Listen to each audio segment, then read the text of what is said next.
Pabor ka ba na ilalagay na ang gliders sa rank game dito sa Mobile Legends? X-Borg, pagka-ultimate may Firaga armor agad. Kufra na buff.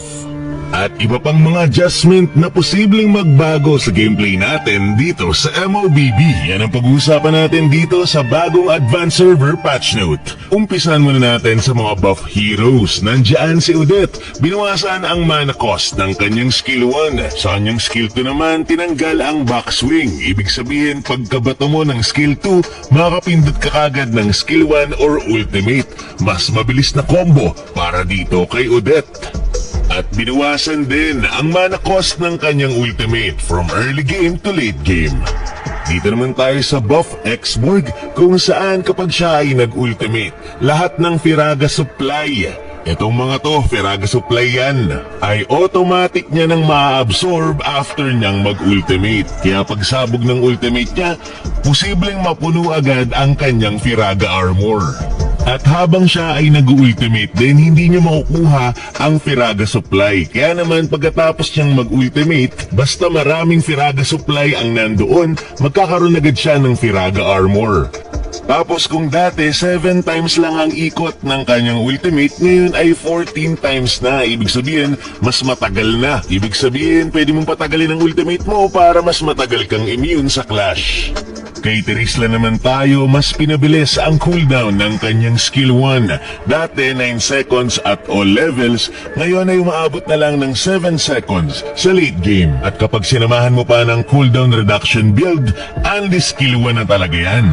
Sa kanyang skill 2 naman, mas pinalakas ang kanyang damage to minions sa early game, kaya mas mabilis siyang makakapag-clear. Si Pakito din, mas pinabilis ang cooldown ng lahat ng kanyang skill, kaya mas madalas na siyang makakakombo. Bukod sa mas smooth na controls dito kay Benedetta, 3 basic attack na lang ang kailangan mo para makadash sa kanya. Sa original server kasi, 4 na basic attack pa ang kailangan mo para makadash. Kaya nakaka-excite talaga yung buff Benedetta.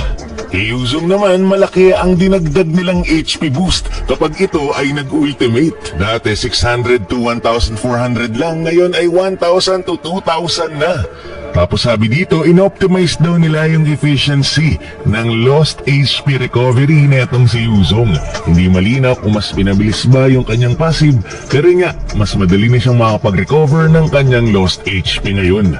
Si Ling naman nakatanggap ng buff. May new effect ang kanyang ultimate na yung tatamaan ay may slow ng 40% for 1.5 seconds. Si Veil na buff, pinatagal ang airborne duration ng kanyang skill 2. Ina-adjust yan kasi nga naapektuhan na ng top boots and other resilience item ang knock-up. Kay Atlas naman, ang ganda ng pinagbago. Kung dati 3 seconds ang kailangan mo para ma-freeze ang kalaban, ngayon ay 2 seconds na lang mababara ng passive mo ang kalaban, ma-freeze na agad ito.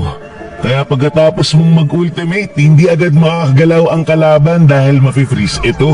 May mga heroes naman na gustong gawing jungler netong si Mobile Legends. Kagaya ni Sun, mas pinalakas ang damage ng kanyang mga doppelganger sa mga jungle monster. Ganon din si Alucard.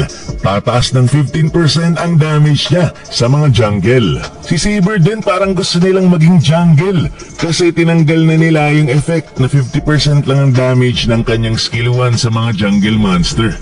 Si Kufra naman na buff din. Binawasan ng backswing time ng kanyang skill 1 kapag tumama sa kalaban. Kaya naman pag tumama ang skill 1 mo, mabilis mo nang makukombohan ng ultimate ang kalaban. Or kapag tumama ang skill 1 mo, mabilis kang makaka-out gamit ang iyong skill 2. So magandang patch to para kay Kufra.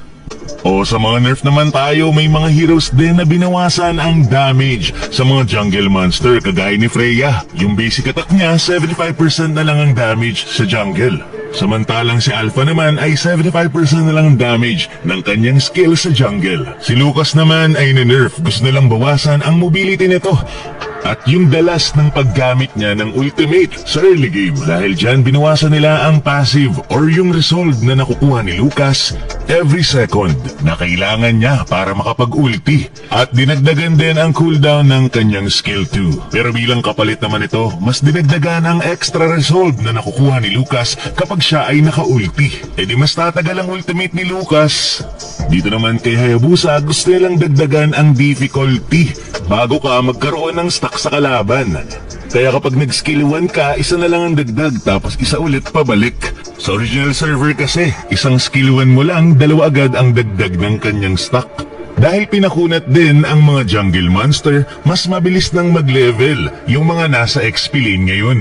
Kaya posible nang maging game changer ito dahil masaasahan na ng team nyo ang mga XP laners sa team fight. Mas pinalakas din ang fighter emblem. Dinagdagan ang smell bump from 10% to 12% na. Pati na rin ang hybrid defense from 6 to 8. Pinalakas din ang killing spree. 20% na ang lost HP recovery nito. Tapos may dagdag pang 5% sa movement speed. Dati 20 lang, 25 na ngayon. Ang Festival of Blood, 12 na ang maximum stacks. Kaya solid para sa mga fighters. Samantalang na-nerf naman ang Wilderness Blessing, Bargain Hunter, Quantum Charge at Fatal. And last, syempre, itong bagong glider sa rank game kung saan pwede kang umapak dito para makalipad at mas mabilis kang makarating kung saan mo gustong pumunta. Makokontrol mo to gamit ang iyong joystick. Pwede mo ring i-click yung land kung gusto mong bumaba na. Hindi ka rin nga pala maatake habang lumilipad, so pwede mo itong pang-check ng kalaban. Sa base lang meron ito at merong almost 12 seconds cooldown. Ngayon ang tanong ko, pabor ba kayo dito? Nasa testing pa lang naman ito, kaya depende pa rin kung itutuloy ni ML. So mukhang mga fighters na sa XP lane ang magbubuhat ng game sa next patch siya. So anong masabi nyo tungkol dito? Yun lang for this video, maraming salamat sa panonood. And to God be the glory.